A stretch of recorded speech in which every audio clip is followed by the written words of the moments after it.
Bonjour et bienvenue dans ce diaporama enregistré du CEMIR dans lequel nous allons parler de l'hypokaliémie.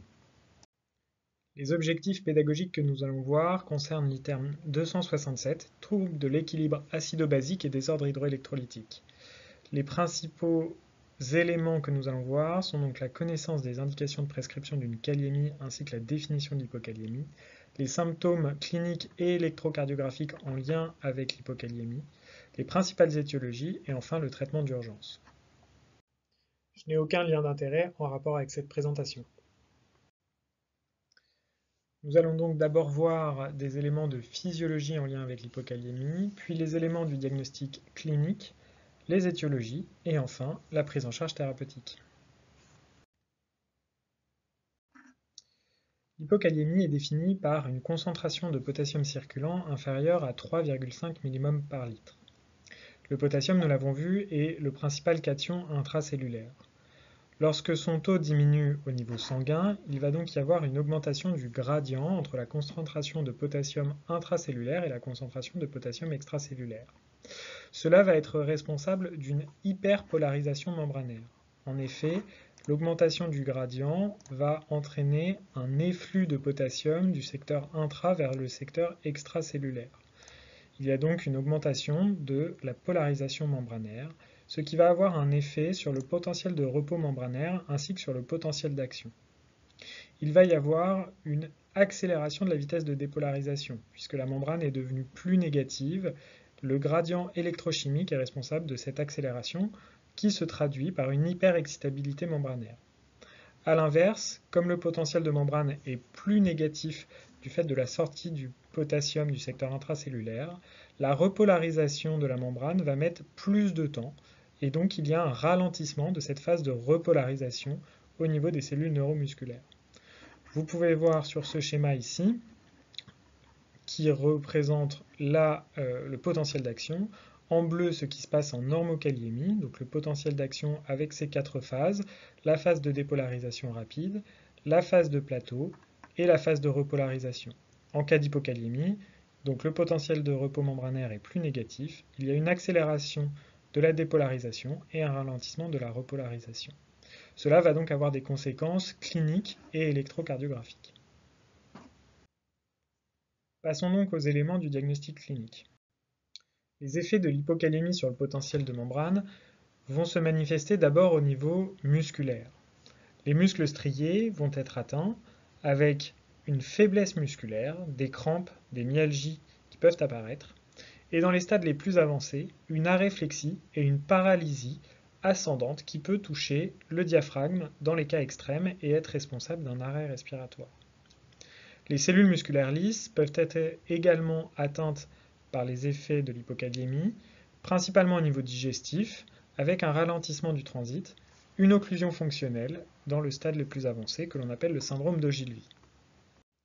Les cardiomyocytes vont être également atteints par les effets de l'hypokaliémie.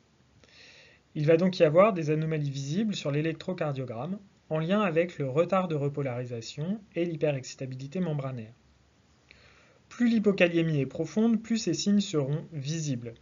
Ils peuvent être également aggravés par des cofacteurs comme la présence d'une cardiopathie sous-jacente, un traitement antiarythmique ou d'autres troubles électrolytiques comme les dyscalcémies. Le retard de repolarisation va donc se manifester par des anomalies au niveau de l'onde T et du segment ST. La première anomalie que nous allons observer est l'apparition d'une onde supplémentaire que l'on appelle l'onde U qui est située après l'onde T. L'onde T et l'onde U vont ensuite fusionner, puis l'onde T va complètement s'aplatir et on va avoir un allongement de l'espace QT.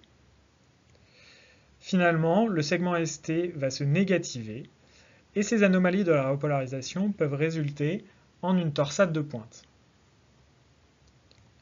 En ce qui concerne l'hyperexcitabilité membranaire, en lien avec l'accélération de la dépolarisation initiale lors du potentiel d'action, nous allons observer des extrasystoles, auriculaires ou ventriculaires, l'apparition de tachycardie supraventriculaire comme une fibrillation atriale ou un flutter, et des troubles du rythme ventriculaire.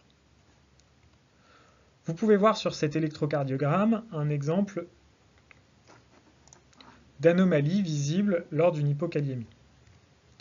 Nous pouvons voir une tachycardie sinusale en lien avec l'hyperexcitabilité membranaire, une négativation du segment ST, la présence d'une onde U qui est ici fusionnée avec l'onde T, et un allongement de l'espace QT.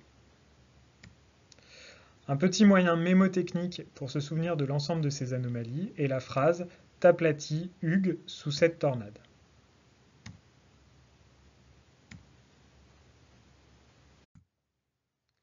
Parlons maintenant des étiologies de l'hypokaliémie. Nous avons vu dans un cours précédent que la régulation de la kaliémie dépend de trois mécanismes. D'une part, les apports, péros ou intraveineux en milieu hospitalier, l'homéostasie interne et l'homéostasie externe. L'apparition d'une hypokaliémie dépend donc d'une dérégulation de l'équilibre entre ces trois mécanismes.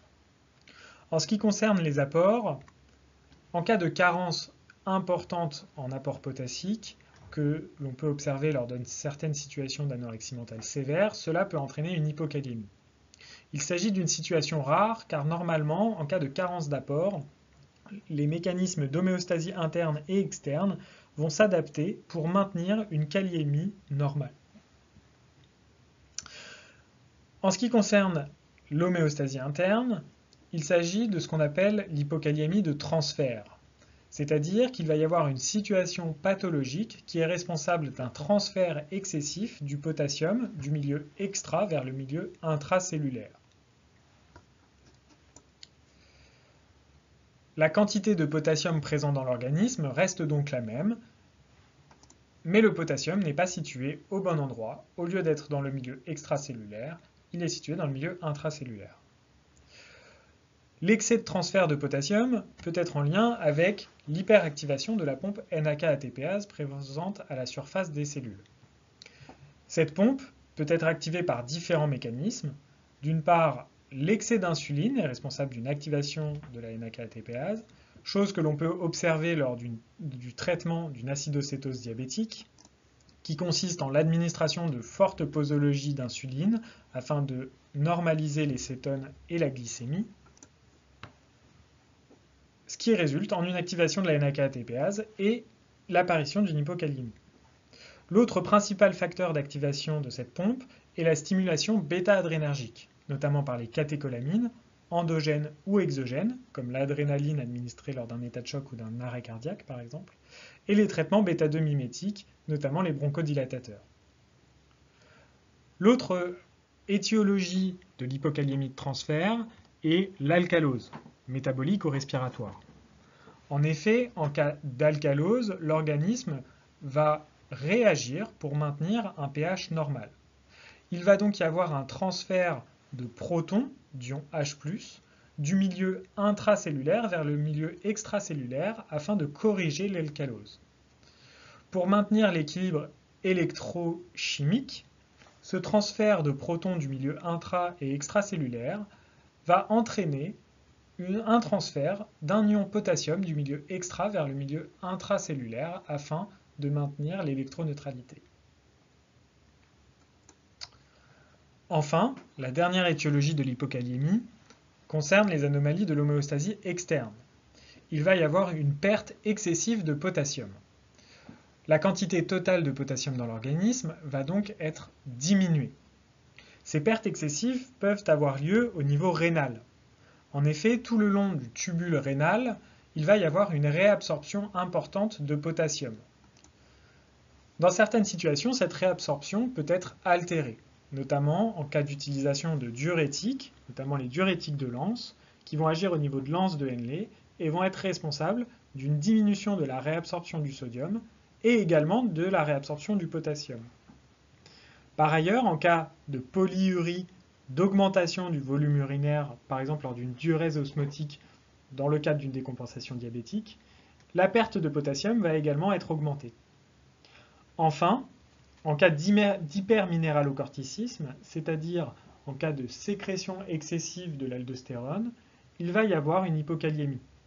En effet, l'aldostérone va jouer au niveau du canal collecteur. Elle va permettre la réabsorption d'un ion sodium par le canal ENaC, comme nous l'avons vu dans un cours précédent, et pour maintenir l'électroneutralité, cela va entraîner une excrétion d'un ion potassium par le canal ROMCA. L'aldostérone est donc responsable d'une augmentation des pertes potassiques au niveau tubulaire rénal.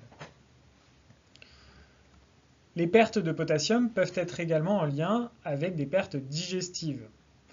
Lorsque l'on a la diarrhée, eh bien, l'absorption du potassium liée aux apports péroses va être diminuée d'une part, et d'autre part, le liquide digestif est riche en potassium et donc va entraîner une diminution de la quantité totale de potassium au niveau de l'organisme. La première étape de l'enquête étiologique devant une hypokaliémie se fait à l'interrogatoire. En effet, l'introduction ou la majoration de posologie d'un traitement diurétique ou la présence de diarrhée abondante sont des éléments facilement dépistables à l'interrogatoire. En l'absence d'étiologie clairement identifiée, on peut utiliser l'algorithme présenté sur cette diapositive pour s'orienter. Une fois que le ionogramme sanguin nous a montré que la kaliémie était inférieure à 3,5 mmol par litre, on peut utiliser le ionogramme urinaire afin de déterminer la kaliurèse, c'est-à-dire la concentration de potassium présente dans les urines. Comme je vous l'ai dit précédemment, en cas d'hypokaliémie, les mécanismes d'homéostasie interne et externe vont être régulés afin de rétablir l'équilibre. L'évaluation de la kaliurèse va donc permettre d'évaluer si la réponse rénale est adaptée à la diminution de concentration de potassium circulant. Ainsi, en cas de carence d'apport, de transfert intracellulaire ou de perte digestive de potassium, on s'attend à ce que les reins réabsorbent une grande quantité de potassium du secteur urinaire vers le secteur sanguin afin de rétablir une kaliémie normale. La kaliurèse sera donc à ce moment effondrée, inférieure à 20 mmol. A l'inverse, quand les pertes rénales de potassium sont augmentées, supérieures à 40 mmol par jour, cela traduit que la réponse rénale est inadaptée à la kaliémie et que donc la perte de potassium se fait via les urines. Une fois que l'on a déterminé que la perte de potassium était d'origine urinaire, on peut évaluer si le patient présente une hypertension artérielle ou pas, permettant de faire la part des choses entre une perte rénale de potassium secondaire à un hyperminéralocorticisme ou une perte rénale de potassium par un autre mécanisme, notamment par l'atteinte des tubules, soit par des traitements diurétiques, soit par une polyurie, soit par d'autres mécanismes de tubulopathie. Pour terminer ce cours, nous allons voir les principaux éléments de la prise en charge thérapeutique d'une hypokaliémie. De par ses effets au niveau cardiaque, l'hypokaliémie profonde, inférieure à 2,5 mmol par litre, ou alors une hypokaliémie quel qu'en soit le niveau associé à des signes ECG, est une urgence vitale. Elle nécessite une surveillance scopée et l'appel du réanimateur. La première étape du traitement est bien sûr un traitement étiologique. Nous allons donc arrêter ou diminuer les traitements hypokaliémiants, comme par exemple des diurétiques, prendre en charge des pertes digestives potentielles avec des traitements antidiarrhéiques par exemple, et corriger des troubles acido-basiques, notamment en cas d'alcalose, il faut en trouver la cause et la corriger. En plus du traitement étiologique, un traitement symptomatique et une supplémentation potassique sont nécessaires. La vitesse de correction de la kaliémie ainsi que la voie d'abord à utiliser vont dépendre de la présence des signes ECG et de la profondeur de l'hypokaliémie. Quelle que soit la kaliémie, la présence de signes ECG est une urgence vitale. En l'absence de ceux-ci, une kaliémie inférieure à 2,5 mmol par litre doit également être considérée comme une urgence vitale, et dans ces deux situations, la supplémentation en potassium doit se faire par voie intraveineuse de manière rapide, avec une vitesse maximale de supplémentation de 1 g par heure, éventuellement à la seringue électrique. Cette vitesse doit être respectée, car si la supplémentation est plus rapide, cela peut entraîner l'apparition de troubles de conduction cardiaque, pouvant conduire, dans le pire des cas, à un arrêt cardiaque. On y ajoutera une supplémentation pérose également si elle est possible, et une supplémentation en magnésium, puisque l'hypomagnésémie entretient la persistance d'une hypokaliémie. En l'absence de signes ECG et a fortiori lorsque la kaliémie est supérieure à 2,5 mmol par litre, il ne s'agit pas d'une urgence vitale, et la supplémentation en potassium peut se faire par voie pérose si cette voie est autorisée, ou par voie intraveineuse lente, avec une correction sur 24 heures. Comme nous l'avons évoqué à la diapositive précédente, la vitesse de correction de la kaliémie doit être respectée afin d'éviter le risque d'arrêt cardiaque. Par ailleurs, les solutions de potassium sont hyperosmolaires. Il existe donc un risque important de vénotoxicité si on les utilise pures sur une voie veineuse périphérique. Il peut donc être nécessaire de mettre en place une voie veineuse centrale afin de respecter les vitesses de correction en cas d'hypokaliémie sévère. Si on ne dispose pas de voie veineuse centrale, on pourra diluer les solutions de potassium dans du glucosé 5% ou du NaCl 0,9%. Enfin, devant une hypokaliémie profonde, une supplémentation en magnésium doit être systématique. En effet, le magnésium a une action sur l'expression du canal ROMCA.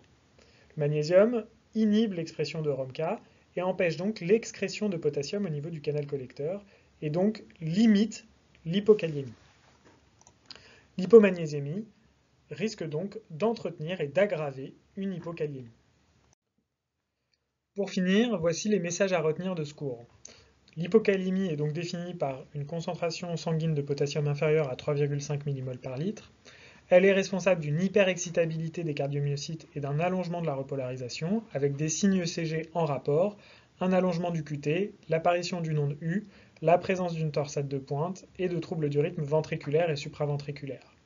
Les étiologies sont principalement en lien avec un excès de transfert intracellulaire, lié à une prise d'insuline excessive ou une alcalose, des pertes rénales secondaires à des diurétiques ou un hyperminéralocorticisme, ou des pertes digestives secondaires à des diarrhées.